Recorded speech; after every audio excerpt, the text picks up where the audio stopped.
Good evening and welcome back. So in a break from tradition, we're going to go over my other love, economics. Click away now if you're not interested. So Boris Johnson pledges New Deal to rebuild Britain. Prime Minister to say nation will not bounce back but bounce forward as he unveils massive programme to construct schools, hospitals and roads. Billions pledged to make Britain stronger and better and more united than ever. New unit dubbed Project Speed will identify projects that can be fast-tracked. But reimposed lockdown in Leicester is a grim reminder the virus is still at large. So, put simply, the less government intervention, the better. And when you mention the New Deal, I don't think that's a very good idea at all. That if you look at the unemployment rates, for example, you start off with Hoover, of course, and then leading into the 30s, you go into Roosevelt and his New Deal. You've got the NIRA, and then the Wagner Act in 35. And the effect that it had on American unemployment at the time, it actually boosted it above single digits into double digits, where it remained for the remainder of the decade until the Second World War put an end to it. Because hey, it's easy to fudge the numbers when you're just putting them in uniform and conscripting them away. That really helps to lower your unemployment rates as they're going into the war, of course, and that's what made it last almost 15 years. So, of course, you've got John Maynard Keynes that. It makes you ashamed to be British almost, who was responsible for that thought of saying, yeah, we should intervene. And of course you had Hayek at the same time after Keynes published his first book, and Hayek just refuted it completely. Oh, well, there you go, you're full of shit. Never mind, let's move on. And Keynes went again. And Hayek went, I can't be asked. It's really not worth it. And unfortunately, now people think Keynes was onto something, and he really wasn't. I'll put a link in the description for a very light-hearted view of the two of them in a epic rap battle, if you will, if you're into economics, which you are if you're watching this far. But the idea here is that you've got the Conservative government, Boris Johnson, leading, of course, trying to put in a new deal of a load of government expenditure in order to boost the economy, which really doesn't make any sense if you give it more than a minute's thought. That, for starters, government intervention means that any private business does not know what will happen next.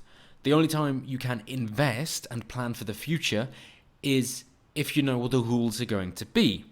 Basically, you speculate, you say, okay, this is going to work because we're going to see a demand of a particular thing, let's say roads, for example. It's like, okay, yep, we're going to invest in a better link between Manchester and London. Why not? Oh, Glasgow and Edinburgh. Sure. We're going to invest in that because we think they're popular routes between the two. Obviously, there's that train line as well, but the train line is held by the government. Therefore, we're going to build that road. We're going to make tolls of it. We understand that the road tax garnered by the government easily pays for the roads.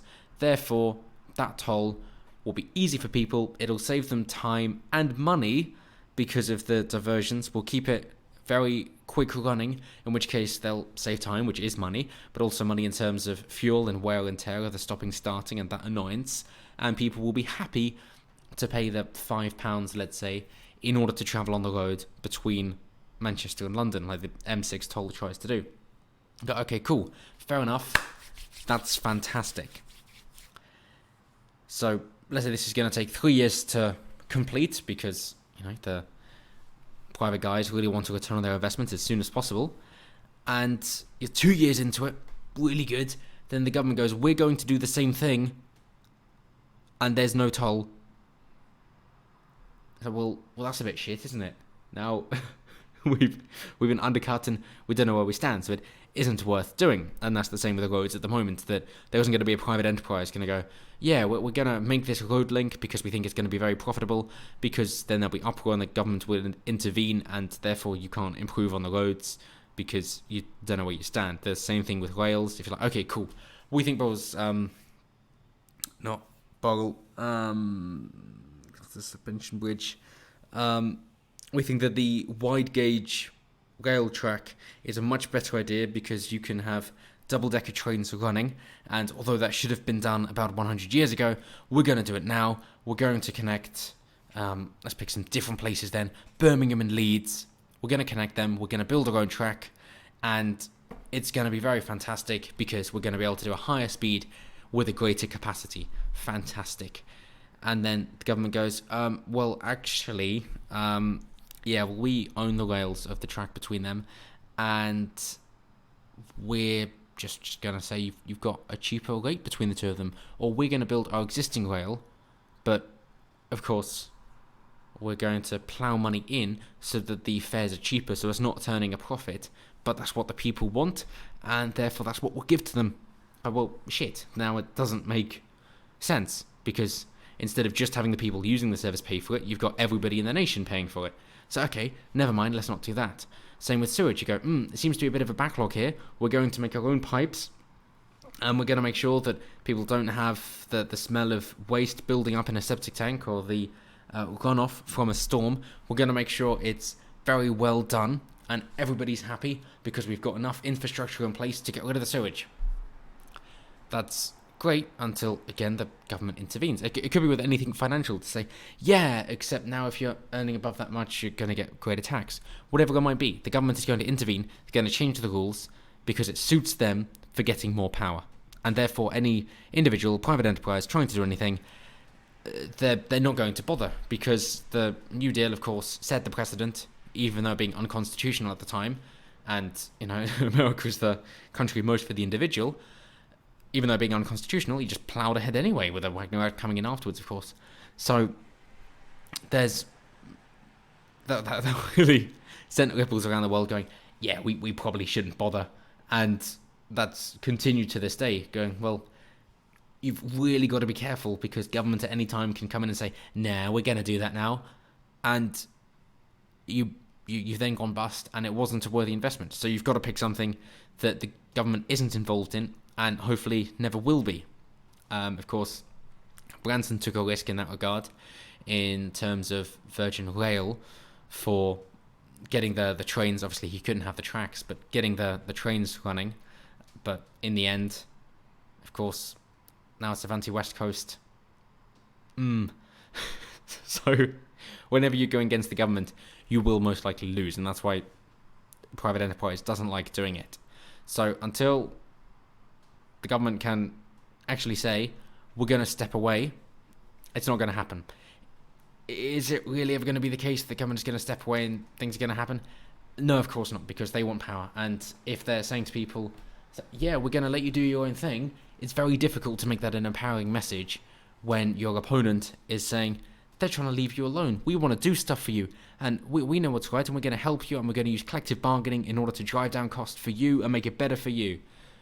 It's very difficult to try and explain these things in a very matter-of-fact way in order to say why it's better you get to make your own choices.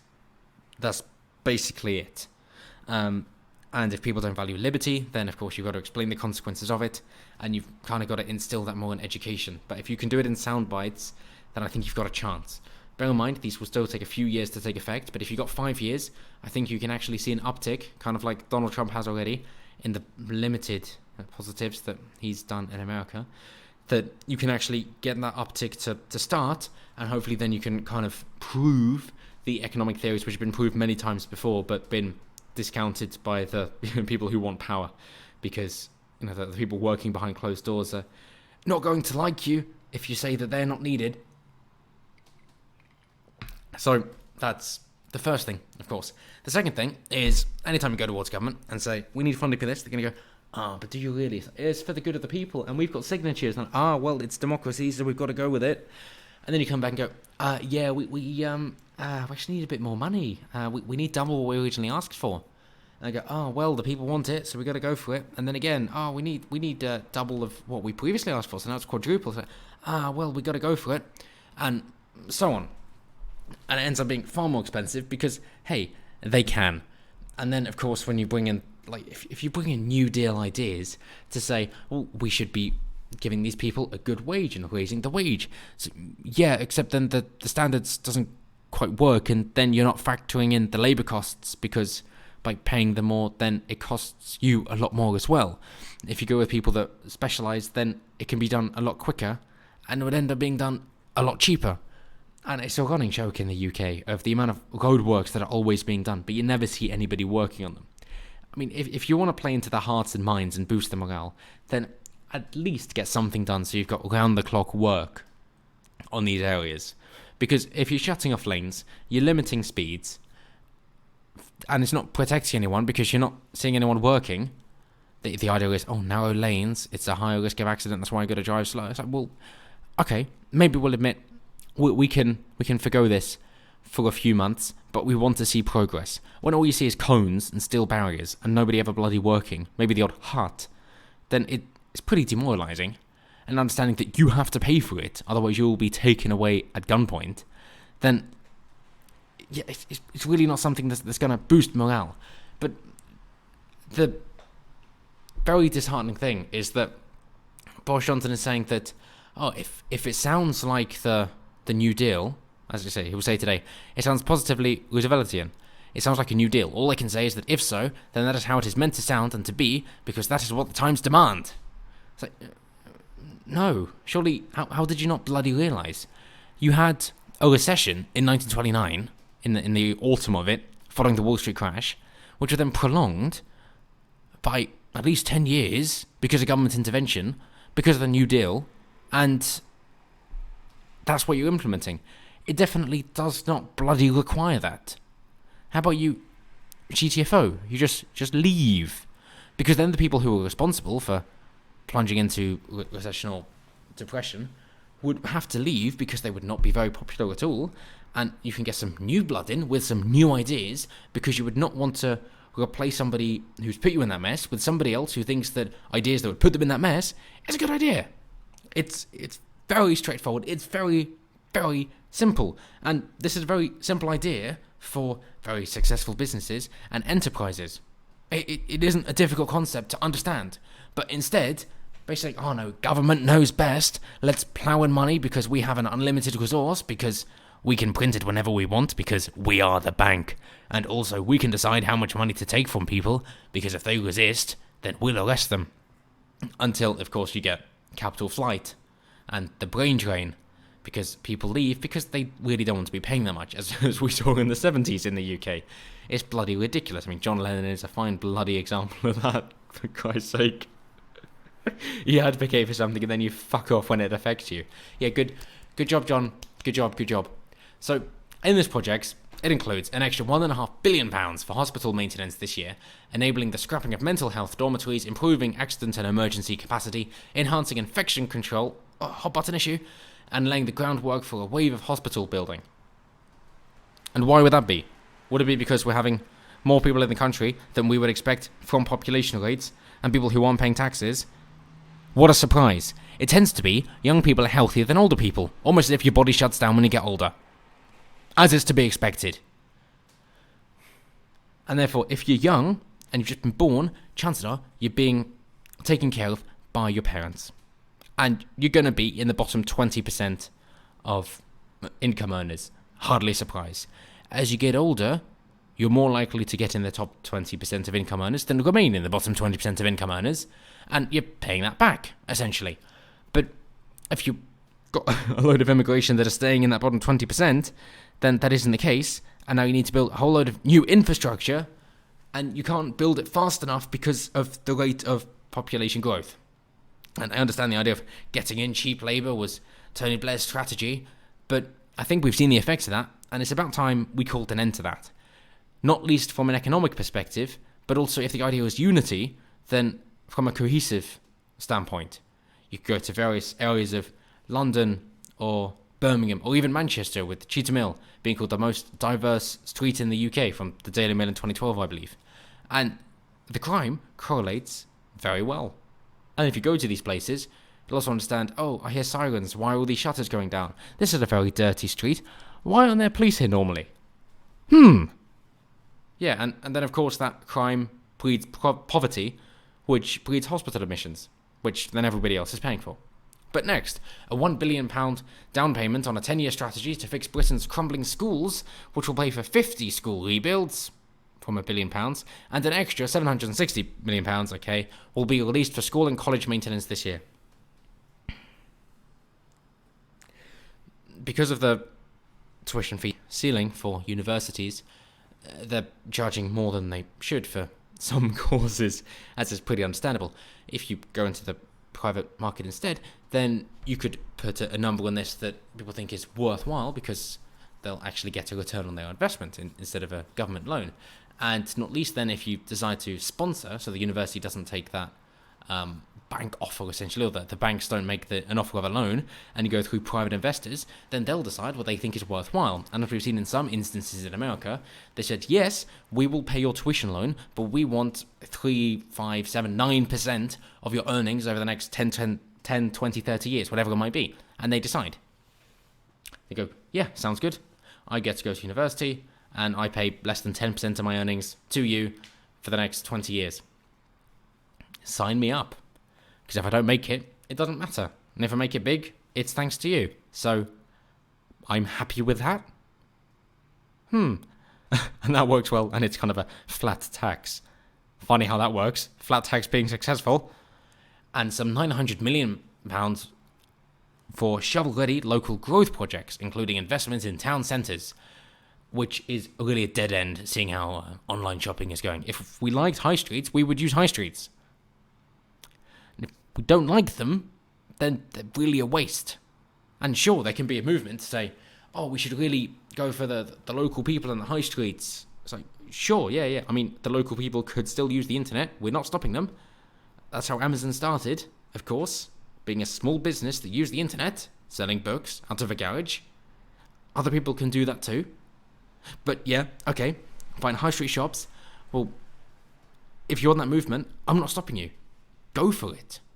And if you have an appeal that you're more expensive because of overheads, but you're more appealing because you're more rustic, people will pay for that, by all means. Like butchers, if it's, we know where the meat came from, and we know that it's not halal, people will pay for that. Not a problem at all. Therefore, it doesn't need government intervention. Chances are, if you need government intervention, it's not working, and therefore it's a waste of money. Almost like Occam's razor kind of thing there. Funding for 29 road projects, including an upgrade for the A15 in the Humber region. Again, roads already pay for themselves, so yeah, sure. I mean, as I say, time is money, and if you can cut the commute, then you're going to be making more money. No issues there. But basically, the government should just get out of the roads. More than £200 million for maintenance and upgrades to courts, prison, and young offenders facilities. Death penalty is one answer, but the other is get rid of the welfare state, because then you can't have single parent households, and therefore you've got less crime, you've got more community cohesion. I'm not for forcing religion, but if you encourage Christianity on people, you'll see crime decrease again, and perhaps that's a worthwhile idea, and that's coming from an atheist. So perhaps go do that as well. You'll be saving money on the welfare state, because then you can have private charities, and you'll be saving money on prisons. That's a double save. Wow. Maybe do that. Maybe address the cause instead of a symptom. And ministers will spend the summer trying to identify a much larger program that can be fast-tracked. Here's one that can be fast-tracked. 10% flat tax. But that's it. You just do that. There's a secret to Japan's growth, or Singapore's growth. In Japan, I know I've said it before, and I'm sure I'll say it again. After the Second World War, America wanted to limit Japan's growth. So what do? They went, okay, you can't tax that much. We're going to limit the amount of tax you can get. And of course, Japan was crying out, going, well, how the hell are we supposed to do anything if we can't have a high tax rate? And America went, well, that's the idea, you can't. And then you've got the golden age for Japan, and this is actually really successful. I guess, thanks? Because of course it was. Because then you've got private investment, and they can decide they will pay for their losses as well. They'll be more willing to invest more because they know where their money is going, and they're happy to do it. They're happy to speculate instead of having the government do it for them. And then in Singapore, of course, where you had the low tax rate, we don't need much. It's okay. We're developing. We don't expect you to make much. We don't need much. You're on your own. We'll get by. Year returns came in and went, we got a lot more than we expected. No, okay, that's fine. We can lower the tax rate because we really don't need to do much. It's fine. You can do what you want, whatever. Okay, cool. So year ran through. Year came back. Tax revenue came in. So we got more than last year. So, I thought I told you to lower the tax rate. You did, but the tax revenue was higher. So, well, shit. What are we supposed to do now? There are so many good examples of this. And the flip side, of course, being the utter shithole that communism is. That it's so straightforward and matter of fact that an individual being able to choose where their money goes is going to be much happier, and they're going to be far happier to work more because they know the money they earn is money they can use. So, of course they're going to be more incentivized to earn more. It's so bloody obvious. You tell somebody they earn something, they can keep it, of course they're going to want to do more. Not, if you earn more, we're going to take some. And if you earn a lot more, we're going to take a disproportionately large amount.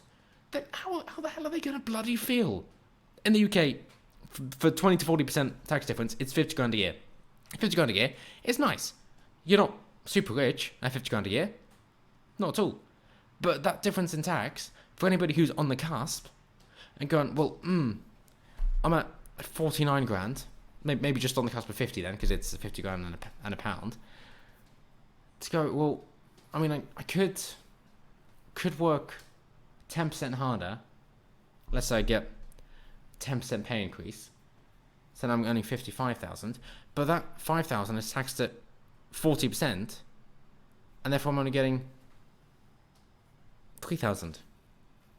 So nah, I'm not gonna bother. It's not really worth it, and you get diminishing returns anyway. So, yeah. Nah, I think I'll just stick with this. It's a fine balance as it is, and you don't have people going balls to the walls in order to get there. Unless you got people who were just insane, and they're the only people who get there because they go, I don't care what the tax bracket is. I'm just going for status. I'm gonna fucking own it, and that's it. So it's just rare exceptions, and that's why once you get above 50,000, talking about such a small percentage of people, then you get above 80,000 and you're down to about 5% of the population. That there's so few people up there because you've capped it at 50,000 essentially, and you really don't have to. You really don't have to. And that might suck for everybody else to say, well, you know, the higher earners aren't going to be paying as much tax, but before long they will be, because they'll be earning more, and believe it or not, that investment will then also flow to other people's work, and because of that expansion, there'll be far more job opportunities for other people to be earning more as well. Funny that. You could even pick everybody's favourite, the trucker, and go, okay, what about the trucker? How are they going to be earning more? And it's going to be more difficult for them, because what about the roads now that you got less tax coming in? Okay, fair enough. Good point. So the trucker, their company owners going to be paying less tax, so they're going to be investing more, because they want more money. Best way to get more money without having to work is investment. Fair enough. They're going to invest in their own company because they know what they're doing and they want that control. Cool. So by doing that, they're going to want a bigger fleet, which means they're going to want a more efficient fleet, which means chances are they're going to be upgrading the vehicles as well, which means you'll be able to go further, faster, doing more deliveries or transporting your goods across the country quicker. Means you'll be earning more or having more time off. It's up to you how you want to throw it. You'll either get more time or more money. Then, of course, bigger fleets, more managers, more opportunities for you to go down that path. Very straightforward.